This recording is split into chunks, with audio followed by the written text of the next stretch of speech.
from your perspective, what would be the single biggest accomplishment or biggest issue that you tackled and succeeded at in 2013? Oh, that's a difficult question to try to summarize the whole year and what was our most significant accomplishment. Certainly school resource officers and the ability to implement that school resource officer program and expand upon it using and reallocating sources that we have. We didn't create any new positions. We took what we had and we put school resource officers in every one of our public schools. And it's just not for the crazed gunman or madman that may come in and try to harm our children, but the function that they provide is not just security, but it's tracking sex offenders, it's investigating child crimes, it's enforcing court orders on custody issues and domestic violence issues. Because our schools are just microcosms of our society, and everything that we experience in society, they experience in schools. And so, if we've got one of the lowest officer per 1,000 ratios in the country, in the entire state of Florida. And so if I've got to put one officer per 1,000 people, or 1.4 officers, then it needs to be in those schools where those folks are the most likely to be victimized amongst all of us. Accreditation, we were re-accredited. Our evaluators, the Florida Accreditation Commission, said that we're a model agency. Now consider that we have one of the lowest per capita cost in the entire country, one of the lowest officer per 1,000 ratios in the entire country, that we keep getting asked to do more and more. Our call volume went up 13%. I mean, we've had record numbers of calls for service answered. Our population increased, our residential population increased 6%. Our tourist population increased 26%. So we had all these extra people and all these extra duties being heaped upon us while we've cut almost 20% from our budget. And this past budget season, they saw fit, our commissioners saw fit to give back some money. And so we took that 20% loss and made it a 14% loss.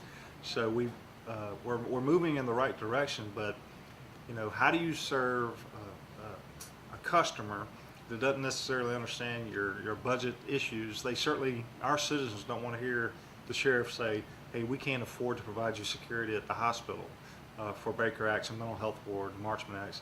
They don't want to hear the sheriff say, hey, the court order supervision visitation centers, we don't want to hear that you can't provide a deputy there. We don't want to hear that you can't provide a deputy when we call 911 for a traffic incident or for a burglary in progress, or we don't want to hear that you don't have the investigators to prevent the sex crimes or investigate the sex crimes and child crimes.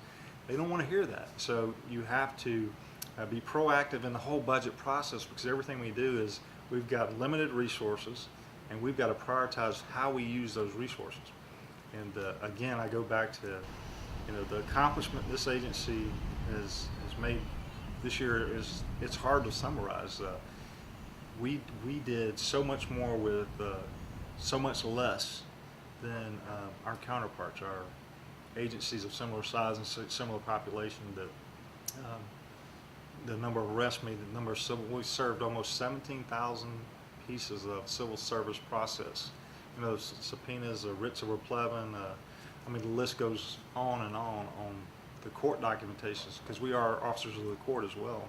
And then a reduction in violent crime. Reduction in violent crime, we had a 41% increase over the last 4 years.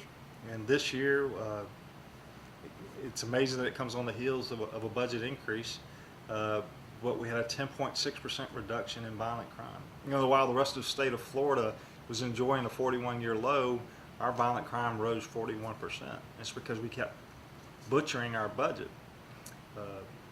There's a lot of challenges out there, but our folks have done everything above and beyond the call of duty. Their professionalism, meeting and rising to the challenge of the budget shortfalls. We're going to go for our national accreditation, which I think very few, if any, law enforcement agencies in Northwest Florida have accomplished that. Maybe the Tallahassee Police Department. But we think it's beneficial, especially when you're looking at the Department of Justice and grants and awarding grants. They want to look at those agencies that are not just their statewide accreditation, but nationally accredited as well. We established those best practices, those best standards in law enforcement, and we adhere to them. And you have to establish these proofs by whereas you're measured on what it is you do and how you do it, and if you're actually following your policy. And the state accreditation standards are 267 standards. the national accreditation standards are 400 plus, and so there'll certainly be a little added oversight, which is always good. And the purpose of accreditation is not to get a certificate to say you're accredited. The purpose is to actually be better, to be better managers, to be more fiscally responsible and accountable, but be accountable for those decisions you make and those operations that you run to our citizens, because they are the ultimate owners of the property. Over a third of our vehicles have over 150,000 miles on them. Now, capital is something that in these budget times that we have, versus sending additional deputies home, we've just not replaced vehicles. That is getting to a breaking point. We'll be asking for a great deal of capital this year to replace those aging vehicles. The last thing you want is to be calling for help and for a patrol officer to break down on the side of the road and not be able to get to you. I'm sure every police chief and sheriff out there believes that their people are the best people in the business. I believe that with all sincerity, and our folks show that time and time again, that this community and means a lot to them. It's not just about having a job, it's about serving and serving a cause greater than ourselves.